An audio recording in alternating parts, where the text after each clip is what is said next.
Hello everyone, कैसे हैं आप सब। मैं हूं दिलीप और आप सबों का स्वागत है ज्ञान जंक्शन पर। तो हम लोग इस वीडियो में chapter third metals and non metals के क्वेश्चन आंसर सेशन को शुरू करेंगे। तो चलिए शुरू करते हैं पहला क्वेश्चन के साथ। क्वेश्चन है which of the following pairs will give displacement reaction. इसमें पूछ रहा है कि इसमें से कौन सा पेयर जो है, कौन सा जोड़ा जो है वो डिस्प्लेसमेंट रिएक्शन शो करेगा, डिस्प्लेसमेंट रिएक्शन देगा। ठीक है, तो चलिए एक एक करके देखते हैं। पहला दिया NaCl solution and copper metal, ठीक है। दूसरा दिया MgCl2 एंड अल्युमिनियम मेटल। तीसरा दिया FeSO4 एंड सिल्वर मेटल। और चौथा दिया AgNO3 एंड कॉपर मेटल। तो चलिए ये चार ऑप्शन दिया, चारों में हमको बताना है कि कौन सा डिस्प्लेसमेंट रिएक्शन को शो करेगा। तो जैसा कि हम लोगों ने थ्योरी क्लास में डिस्कस किया था कि डिस्प्लेसमेंट रिएक्शन उसी के साथ पॉसिबल है, उसी के साथ हो सकता है जिसमें एक हाई रिएक्टिव मेटल रहेगा जो रिएक्ट करेगा लो रिएक्टिव मेटल सॉल्यूशन के साथ, लो रिएक्टिव साल्ट सॉल्यूशन या लो रिएक्टिव कंपाउंड के साथ।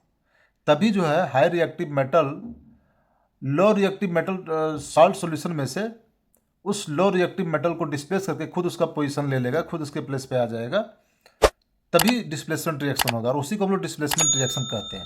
ठीक है, ये थ्योरी क्लास में हम लोग ने डिस्कस किया था, उसी के बेसिस पर एक क्वेश्चन जो है सो हम लोग सॉल्व कर पाएंगे। जैसे पहला पहला पहला क्या है, NaCl solution and copper metal, NaCl solution और कॉपर मेटल, ठीक है ना, पहला सॉल्यूशन है। तो यहाँ पे है NaCl का सॉल्यूशन, NaCl का सॉल्यूशन।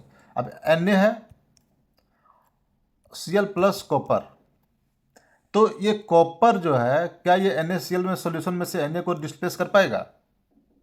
नहीं कर पाएगा। क्यों नहीं कर पाएगा? क्योंकि हम लोगों ने रिएक्टिविटी सीरीज में देखा था कि Na जो था रिएक्टिविटी सीरीज में टॉप पे था कॉपर से बहुत ज़्यादा ऊपर था। यानी Na सोडियम जो है is more reactive than copper.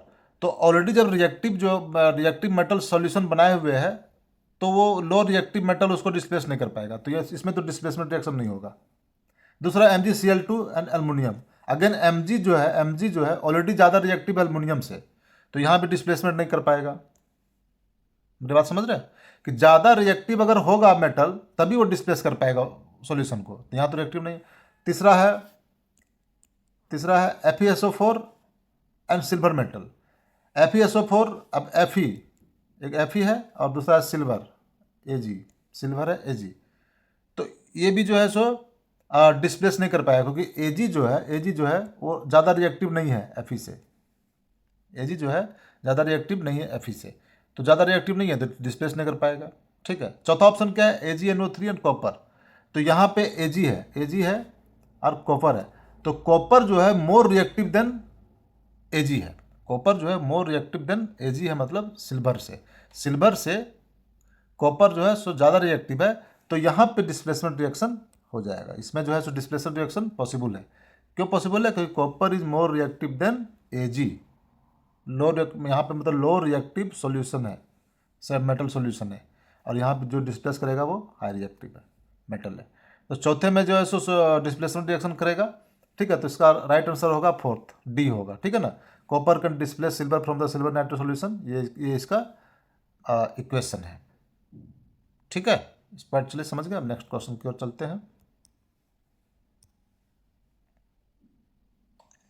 हाँ, नेक्स्ट क्वेश्चन कह रहा है which of the following method is suitable for preventing an iron frying pan from rusting. कह रहा है कि इसमें से कौन सा सुटेबल तरीका है, अच्छा तरीका है आयरन फ्राइंग पैन है उसको रस्टिंग से रोकने के लिए, कौन सा अच्छा तरीका हो सकता है। ठीक है, तो इसमें से कौन कौन सा तरीका दिया है।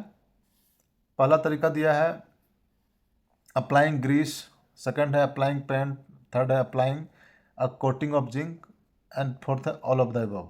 तो देखा जाए तो ये तीनों ऑप्शन है वो जंग को रोकने के लिए ही है, संक्षारण को रोकने के लिए है, रस्टिंग को रोकने के लिए तीनों तरीका, ग्रीस का यूज करके, पेंट का यूज करते हैं, जिंक कोटिंग का यूज करके, तीनों तरीका से हम रोक सकते हैं। बट इसका answer all of the above नहीं होगा। क्यों नहीं होगा? क्योंकि पूछ रहा है कि इसमें सुटेबल मेथड कौन है, मतलब सुटेबल मेथड की ज़्यादा अच्छा उपयुक्त मेथड कौन सा है जो इस कंडीशन में कर सकते हैं, मतलब फ्राइंग पैन को रस्टिंग से रोकने के लिए। अब ग्रीस लगाने से और पेंट करने से क्या होगा कि लिखा है grease and paint can also be apply to prevent iron rusting, but in case of frying pan if it is heated and washed on regular basis which can destroy the coating of grease and paint. कहने का मतलब है कि उससे तो rusting रोका जा सकता है, बट उसका जो यूज है बार बार उसको धोएंगे, उसको हीट करेंगे खाना बनाने के क्रम में, तो वो डिस्ट्रॉय हो सकता है उसको कोटिंग ग्रीस और पेंट का, तो सुटेबल नहीं होगा। बट अगर कार्बनाइजेशन कर देते हैं, अगर कोटिंग ऑफ जिंक लगा देते हैं, तो that will be more suitable, और वो ज़्यादा समय तक जो है सो वो रहेगा, इफेक्टिव भी रहेगा, लॉन्ग लास्टिंग भी करेगा। तो इसलिए बेस्ट सुटेबल मेथड कौन सा है? Applying a coating of zinc, third option. समझ गए? चलिए नेक्स्ट क्वेश्चन को चलते हैं। नेक्स्ट क्वेश्चन है, an element react with oxygen to give a compound of with a high melting point, this compound is also soluble in water, the element is likely to be. कह रहा है कि एक element ऐसा है, इस चारों में से बताना है कि कौन सा एक एलिमेंट ऐसा है चारों में से जो ऑक्सीजन के साथ रिएक्ट करने के बाद एक कंपाउंड देता है जिसका हाई मेल्टिंग पॉइंट वैल्यू होता है, जिसका वैल्यू हाई मेल्टिंग पॉइंट होता है, और this compound is also soluble in water, वो वाटर में भी सोल्यूबल होता है। तो कौन हो सकता है? तो इसका आंसर होगा कैल्शियम होगा। कैसे होगा? इसका आंसर जो होगा कैल्शियम होगा।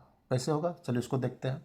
देखिए, कैल्शियम जो होता है ऑक्सीजन के साथ रिएक्ट करके कैल्शियम ऑक्साइड बनाता है।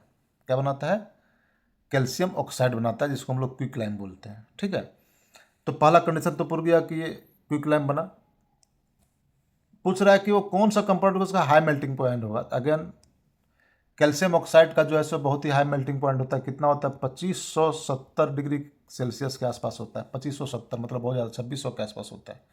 तो 2570 डिग्री सेल्सियस होता है मेल्टिंग पॉइंट, हाई है। चलिए, इसको अगर हम वाटर के साथ H2O के साथ अगर रिएक्ट करते हैं तो ये बनाता है CaOH2 बनाता है, मतलब कैल्शियम हाइड्रोक्साइड बनाता है, स्लैक लाइम बनाता है जिसको हम लोग बोलते हैं। ठीक है ना, जिसको हम लोग वाइट वॉश करने के लिए भी जो है सो यूज करते हैं। तो कह रहा है कि ये वाटर सोल्यूबल भी है, कैल्शियम हाइड्रोक्साइड बन जा रहा है, और ऑक्सीजन से रिएक्ट करने के बाद ये कैल्शियम ऑक्साइड बना रहा है जिसका हाई मेल्टिंग पॉइंट है। तो यही जो कैल्शियम ही है जो इन दोनों कंडीशन को पूरा कर रहा है। बाकी कार्बन तो नहीं करेगा, क्योंकि ये कार्बन डाइऑक्साइड अगर कार्बन अगर O2 से रिएक्ट करेगा तो कार्बन डाइऑक्साइड बनेगा, वो तो गैस है, हाई मेल्टिंग पॉइंट नहीं हो सकता। सिलिकॉन भी नहीं होगा और आयरन तो वैसे भी नहीं होगा। ठीक है, तो तीसरा का आंसर जो हो जाएगा वो क्या हो जाएगा? आपका ए हो जाएगा, कैल्शियम। ठीक है, चलिए नेक्स्ट क्वेश्चन पर चलते हैं। कह रहा है कि food cans are coated with tin and not with zinc because, कि फूड कैन्स को क्यों हम जो है सो टीन से कोट करते हैं, नॉट विथ जिंक क्यों नहीं करते हैं? तो इसका सिंपल सा आंसर क्या है? आंसर सी है। क्या आंसर है इसका? इसका आंसर होगा सी होगा। पहला दिया है zinc is costlier then tin, नहीं, इसका कोई लॉजिक नहीं है कि जिंक ज़्यादा महंगा है, वो बात नहीं होगा। Zinc is high melting point than tin, ये भी नहीं होगा। Zinc is more reactive than tin, हाँ ये होगा। क्यों? रिएक्टिव डिसीज में देखे थे कि जिंक जो ज़्यादा था वो ज़्यादा रिएक्टिव था टीन से। ठीक है ना, तो अगर ज़्यादा रिएक्टिव रहेगा टीन, तो क्या होगा? ज़्यादा रिएक्टिव रहेगा जिंक, तो रिएक्टिव अगर ज़्यादा रहेगा तो क्या चांस है कि उसका रिएक्शन होने का चांस है, जिंक का रिएक्शन होने का चांस है किसके साथ? जो एसिड अवेलेबल रहेगा फूड आइटम में, जो एसिड अवेलेबल रहेगा उसके साथ रिएक्शन होगा, और वो जो रिएक्शन होने के बाद हो सकता है कि कंटामिनेशन भी हो जाए और कुछ हार्मफुल कंपाउंड को भी बना दे, और जिसके कारण उसका फूड हो सकता है जिंक के रहने से, क्योंकि zinc is more reactive than tin. ठीक है, इस पॉइंट को समझ गए? इसलिए हम लोग जो है सो टीन का यूज करते हैं, जिंक का नहीं, क्योंकि zinc is more reactive than tin. समझ गए? चलिए नेक्स्ट क्वेश्चन कर चलते हैं। नेक्स्ट क्वेश्चन है, वो are given a hammer, a battery, और बल्ब, वायर्स एंड स्विच। कह रहा है कि 4 तरह का चीज सामान दिया गया है। हैमर, क्या क्या दिया गया है? हैमर हथौड़ा, बैटरी, बल्ब, वायर्स तार, और स्विच। ठीक है, ये दिया गया है। तो कह रहा है कि how could you use them to distinguish between sample of metal and non metals. तो कह रहा है कि कैसे हम डिस्टिंग्विश करेंगे कि इसमें से कौन मेटल है और कौन नॉन मेटल है। ठीक है ना, कैसे डिस्टिंग्विश करेंगे? चलिए इस पे आते हैं। तो पहला हमारे पास क्या है, हथौड़ा है। तो हथौड़ा से क्या कर सकते हैं, मेटल का एक प्रॉपर्टी हम लोगों ने थ्योरी क्लास में क्या पढ़ा था कि मेटल जो होता है मेलेबल होता है। क्या होता है, मेटल जो होता है मेलेबल होता है। अगर उसको हम ठोकेंगे, अगर हथौड़ा से पीटेंगे उस पर, तो वो सीट का रूप ले लेगा। क्या ले लेगा, वो सीट जैसा बन जाएगा, वो बैंड हो जाएगा, फ्लैटन हो जाएगा, मतलब फैल जाएगा सीट के जैसा, बिना टूटे हुए। मेटल का ये प्रॉपर्टी था। और नॉन मेटल का क्या था कि मेलेबल नहीं होता है, मतलब ब्रिटल होता है, मतलब जब उसको हथौड़ा से मारेंगे तो टूट जाएगा। तो हथौड़ा का यूज करके जो सैंपल दिया हुआ हम, अगर वो सैंपल को अगर हथौड़ा मारे, अगर वो टूट गया तो नॉन मेटल है। और अगर नहीं टूटा, सीट की तरफ फैलने लगा, मेलेबल हो गया, मेलेबल है वो, तो मेटल है। सिंपल सा तरीका है जिससे हम थोड़ा सा पता लगा सकते हैं कि वो मेटल है कि नॉन मेटल है। उसको हम मेलेबिलिटी, जो उसका जो फिजिकल प्रॉपर्टी होता है, उसके बेसिस पे हम डिस्टिंग्विश कर सकते हैं मेटल नॉन मेटल है। मेरा पॉइंट समझ गए। चलिए, अब दूसरा बच गया हमारे पास battery, bulb, wires and switch. उससे हम कैसे डिस्टिंग्विश करेंगे कि वो मेटल है कि नॉन मेटल है। अगेन, फर्स्ट में हम लोग फिजिकल प्रॉपर्टी चेक किए थे मेलेबिलिटी से, उससे हम लोगों ने डिस्ट्रीब्यूट कर लिया था हैमर का यूज करके, ठीक है। यहाँ पे हम लोग चेक देखेंगे इलेक्ट्रिकल कंडक्टिविटी। कौन सा प्रॉपर्टी का यूज करेंगे, मेटल और नॉन मेटल का जो डिस्ट्रीब्यूट करने का एक प्रॉपर्टी था, जो कि था कि इलेक्ट्रिकल कंडक्टिविटी टेस्ट। मेटल जो होता है वो गुड कंडक्टर ऑफ इलेक्ट्रिसिटी होता है, नॉन मेटल जो होता है वो बैड कंडक्टर ऑफ इलेक्ट्रिसिटी होता है। हम लोगों ने थ्योरी क्लास में देख लिया था और समझ लिया था, ठीक है। तो battery, bulb, wires and switch का यूज करके हम उसका देखेंगे कि अगर किसी में इलेक्ट्रिसिटी कंडक्ट हो जाता है तो मेटल होगा, और नहीं होगा तो नॉन मेटल होगा, ठीक है। तो उसके लिए क्या करेंगे कि आपका जो है सो एक सर्किट, इलेक्ट्रिक सर्किट बनाएंगे, इलेक्ट्रिक सर्किट बनाएंगे। आपका इलेक्ट्रिक सर्किट बनाएंगे, यहाँ स्विच दे देंगे, ठीक है, और यहाँ पे सैंपल रखेंगे, यहाँ पे सैंपल रखेंगे, ठीक है ना, यहाँ पे सैंपल रखेंगे, और यहाँ पे बल्ब दे देंगे। बल्ब, ये समझिए कि क्या है, बल्ब है, ये बल्ब है, ठीक है ना, बल्ब है। और इस सर्किट को पूरा कर देंगे, इस स्विच को हम जोड़ देंगे, स्विच को जोड़ देंगे। ये स्विच हो गया, ये आपका बैटरी हो गया, ये बैटरी हो गया, और ये सैंपल हो गया, सैंपल हो गया, और यहाँ पे बल्ब लगा देंगे इस सर्किट में, ठीक है। तो एक बार स्विच को ऑन कर देंगे, स्विच को ऑन कर देंगे। अगर ये करंट फ्लो हो गया, अगर करंट फ्लो हो गया और ये बल्ब जल गया, तो समझ जाएंगे कि ये जो मटेरियल था, ये जो मटेरियल था वो मेटल का था। और अगर फिर सैंपल को चेंज करेंगे, अगर वो बल्ब नहीं जला तो समझ जाएंगे कि मटेरियल जो है नॉन मेटल है, क्योंकि वो इलेक्ट्रिसिटी को कंडक्ट नहीं किया। तो on the basis of electrical conductivity test हम जो है सो डिफ्रेंशिएट कर सकते हैं मेटल और नॉन मेटल में, इन सभी बैटरी, बल्ब, वायर और स्विच का यूज करके, ठीक है ना। तो अगला क्वेश्चन पूछ रहा है कि assess the usefulness of this test distinguish between metal and music. इसका यूजफुलनेस क्या है, तो यूजफुलनेस ये है कि ये बहुत ही सिंपल तरीका है। इसमें कुछ भी ऐसा कुछ हार्मफुल या रिस्की कुछ भी केमिकल रिएक्शन नहीं हो रहा है, ठीक है ना। इसमें बहुत ही बेसिक टूल्स का यूज हो रहा है, बेसिक टूल्स का यूज हो रहा है, ठीक है ना। It can be done safely with common material. ये कॉमन मटेरियल जो है सो बहुत ही कुछ एक्सेप्शनल मटेरियल नहीं है, कुछ भी कॉस्टली मटेरियल नहीं है, उसके बेसिस पे कह सकते टूल के साथ ये क्विकली हो जा रहा है, इसलिए ये इसका यूजफुल भी है। इस टेस्ट के द्वारा हम डिस्टिंग्विश कर सकते हैं मेटल नॉन मेटल में, ठीक है। चलिए नेक्स्ट क्वेश्चन को चलते हैं। नेक्स्ट क्वेश्चन है, व्हाट आर एम्फोटेरिक ऑक्साइड्स। उभयधर्मी ऑक्साइड क्या है, give 2 examples of amphoteric oxide. तो एम्फोटेरिक ऑक्साइड के बारे में हम लोगों ने थ्योरी क्लास में पढ़ा था। एम्फोटेरिक टर्म्स को पढ़ा था। एम्फोटेरिक क्या था, एम्फोटेरिक का हम लोग बात किए थे कि एम्फोटेरिक ऑक्साइड जो होता है, are oxide that can react with both acid and bases to form salt and water. मतलब वो एसिड के साथ भी रिएक्ट करता है और बेस के साथ भी रिएक्ट कर जाता है और सॉल्ट और वाटर बना लेता है। तो अगर वैसा ऑक्साइड अगर को होगा तो उसको हम लोग एम्फोटेरिक बोलते हैं, उभयधर्मी बोलते हैं, मतलब ड्यूल नेचर का बोलते हैं, ठीक है ना। तो एम्फोटेरिक ऑक्साइड किसको कहते हैं समझ में आ गया, ठीक है, कि जो एसिड के साथ भी रिएक्ट कर जाता है और बेस के साथ भी रिएक्ट कर जाता है सॉल्ट और वाटर बनाने के लिए, ठीक है। इसका एग्जांपल देख लेते हैं। पहला एग्जांपल होगा अल्युमिनियम ऑक्साइड, और दूसरा एग्जांपल होगा जिंक ऑक्साइड, ठीक है। अल्युमिनियम ऑक्साइड जो है वो HCl के साथ रिएक्ट करके, देखिए HCl के साथ रिएक्ट करके अल्युमिनियम क्लोराइड बनाएगा, दैट इज साल्ट, और वो बेस के साथ NOH के साथ रिएक्ट करके भी सोडियम अल्यूमिनेट बनाएगा which is again A salt, और वाटर बनाएगा। ठीक है, सेम यहाँ पे आप देख सकते हैं कि ZnO मतलब जिंक ऑक्साइड जो है सो HCl के साथ रिएक्ट करेगा और वो साल्ट बनाएगा, जिंक क्लोराइड बनाएगा, और बेस के साथ यानी NOH के साथ भी रिएक्ट करके वो जो है सो सोडियम जिंकेट बनाएगा which is again an salt. तो समझ गए, दो एग्जाम्पल भी हो गया और एम्पोटरी ऑक्साइड क्या गया वो भी समझ गए। ठीक है, चलिए नेक्स्ट क्वेश्चन की ओर चलते हैं। नेक्स्ट क्वेश्चन कह रहा है कि name two metal which will displace hydrogen from dilute acids and two metal which will not. कह रहा है कि कौन सा होगा दो मेटल का ऐसा नाम बताना है जो हाइड्रोजन को डिस्प्लेस कर देगा उसके डाइल्यूट एसिड से, और दो ऐसा मेटल जो डिस्प्लेस नहीं कर पाएगा।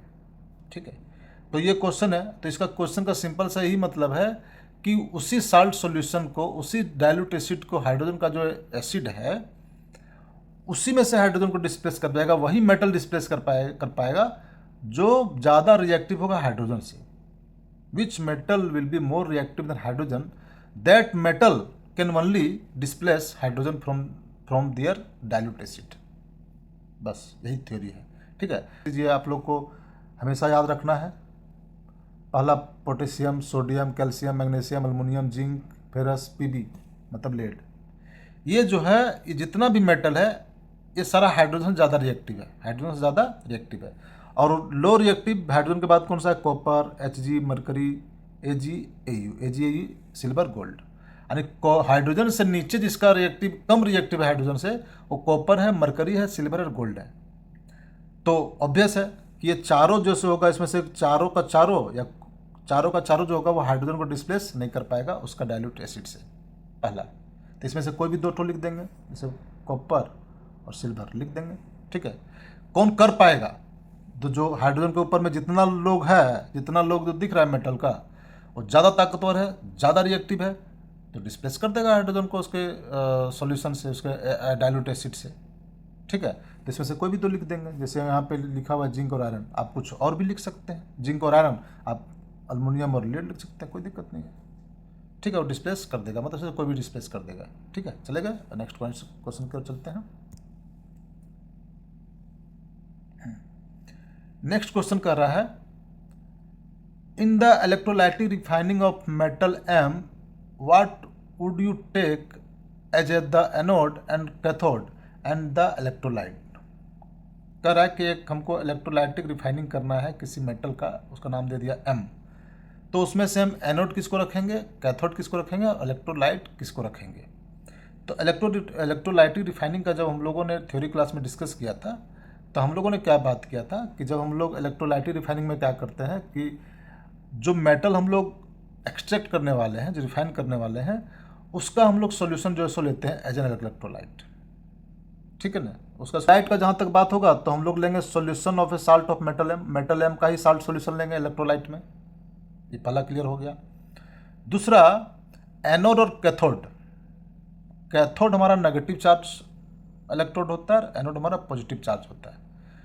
तो जैसा कि इलेक्ट्रोलाइटिक रिफाइनिंग में क्या होता है, जब आपका इसमें जब हम लोग साल्ट सोल्यूशन भर देते हैं, दो इलेक्ट्रोड ले लेते हैं, एक नेगेटिव होता है एक पॉजिटिव होता है। तो जो साल्ट सॉल्यूशन होता है मेटल का, वो टूट जाता है कैटायंस और एनायन में।